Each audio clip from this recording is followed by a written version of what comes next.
Tuhan sertamu dan sertamu juga. Inilah Injil Yesus Kristus menurut Santo Markus. Dimuliakanlah Tuhan.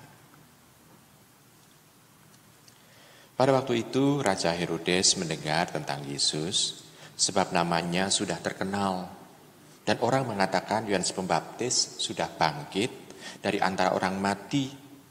Itulah sebabnya kuasa-kuasa itu bekerja dalam dia. Yang lain mengatakan dia itu Elia. Yang lain lagi mengatakan dia itu seorang nabi sama seperti nabi-nabi dahulu. Waktu Herodes mendengar hal itu, ia berkata, bukan dia itu Yohanes yang sudah kupenggal kepalanya yang kini bangkit lagi. Memang Herodeslah yang menyuruh orang menangkap Yohanes dan membelenggunya di penjara berhubung dengan peristiwa Herodias, istri Filipus saudaranya, karena Herodes telah mengambilnya menjadi istri. Karena Yohanes pernah menegur Herodes, tidak halal engkau mengambil istri saudaramu. Karena kata-kata itulah Herodias menaruh dendam kepada Yohanes dan bermaksud membunuh dia. Tetapi tidak dapat, sebab Herodes segan akan Yohanes. Sebab ia tahu bahwa Yohanes adalah orang yang benar dan suci, jadi ia melindunginya. Tetapi setiap kali mendengar Yohanes, hati Herodes selalu terombang-ambing, sebab ia merasa senang juga mendengarkan dia. Akhirnya, tiba juga kesempatan yang baik bagi Herodias. Karena Herodes pada hari ulang tahunnya mengadakan perjamuan untuk para pembesar, para perwira, dan orang-orang terkemuka di Galilea. Waktu itu putri Herodias tampil lalu menari dan ia menyukakan hati Herodes serta tamu-tamunya.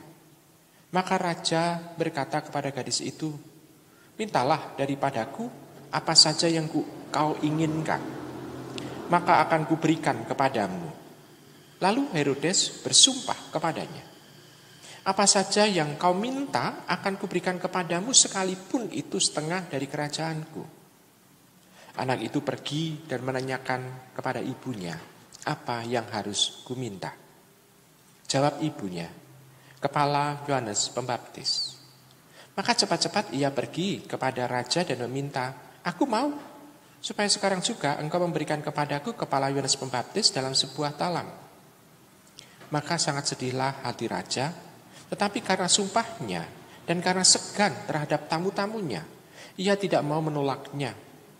Raja segera menyuruh seorang pengawal dengan perintah supaya mengambil kepala Yohanes. Orang itu pergi dan memenggal kepala Yohanes di penjara. Ia membawa kepala itu dalam sebuah talam, memberikannya kepada gadis itu, dan gadis itu memberikannya pula kepada ibunya. Ketika murid-murid Yohanes mendengar hal itu, mereka datang dan mengambil mayatnya, lalu membaringkannya di dalam kubur. Demikianlah Injil Tuhan kita. Terpujilah Kristus. Ibu, bapak, saudari, saudara terkasih, mengenai peristiwa terbunuhnya atau dipenggalnya Yohanes Pembaptis, kita kerap kali sudah mendengarkan, walaupun dibaca dalam peristiwa beberapa hari peristiwa yang lain. Maka perenungan kita, saya tidak akan mengambil dari Yohanes dipenggal kepalanya itu, tetapi dari pengenalan orang-orang mengenai siapa Tuhan. Orang lain mengatakan bahwa ada orang yang mengatakan dia adalah Yohanes Pembaptis yang sudah bangkit dari antara orang mati. Ada yang mengatakan Elia, ada yang mengatakan nabi-nabi yang lain. Kita bisa melihat setiap orang mau mencoba untuk menyebut siapa Yesus itu dari pengalaman masa lalu mereka. Dan sesuatu yang paling luar biasa adalah pengenalan tentang Yesus Kristus itu yang dialami oleh Herodes. Herodes mempunyai masa kelam, masa di mana dia harus membunuh seorang nabi. Dan itu mungkin sangat menyakitkan hati Herodes sehingga itu terkenang. Dia membutuhkan pelepasan, penghiburan. Sehingga dia itu seolah-olah mengatakan bahwa karena kematian Herodes melalui dirinya, Yohanes Pembaptis melalui dirinya, Herodes itu, lalu dia itu merasa bahwa ini sekarang Yohanes Pembaptis itu bangkit, sehingga dia seolah-olah terlepas dari satu beban yang membebani hidupnya. Karena dia tahu, Herodes tahu bahwa Yohanes Pembaptis adalah orang suci. Maka dia mencoba untuk nemplek nama Yohanes Pembaptis itu di dalam diri Tuhan Yesus. Berarti kita bisa melihat ibu bapak, setiap orang melihat kebaikan, setiap orang melihat hal-hal yang suci, hal-hal yang saleh, maka orang ingat akan kelemahan dirinya, akan kekurangan dirinya, akan kesalahan dirinya, akan dosa dirinya. Orang akan ingat itu. Dia ingin untuk lepas dari dosa, lepas dari kesalahan itu. Dan dia dengan mudah mencoba untuk memanipulasi pikiran itu supaya ini lepas bebas. Padahal kita bisa melihat kesalahan dan dosa itu tidak akan bisa lepas kalau orang itu tidak mengalami pertobatan. Dan Herodes tidak mengalami pertobatan seperti itu. Dia hanya mencoba untuk memanipulasi pikirannya supaya beban dosa kesalahan itu bisa lepas. Nah, ibu bapak, saudari, saudara terkasih. Jadi kita bisa melihat orang baru mengenal Tuhan Yesus dari kata-katanya saja.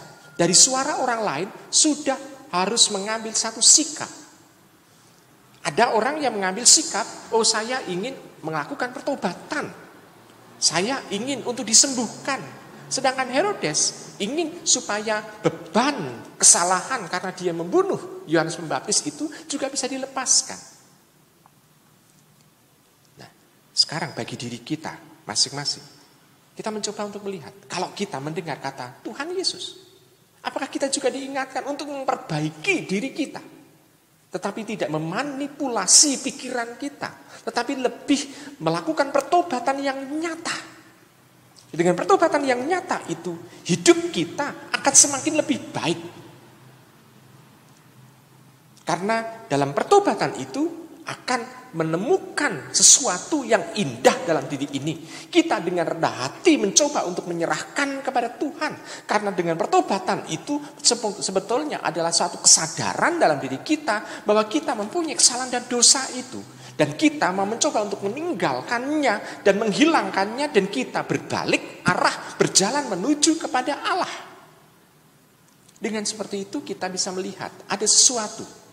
Nah, kita jangan seperti Herodes yang hanya mencoba memanipulasi pikirannya untuk seolah-olah membenarkan tindakan dia, bahwa dia melakukan itu supaya Yohanes Pembaptis bisa bangkit lagi.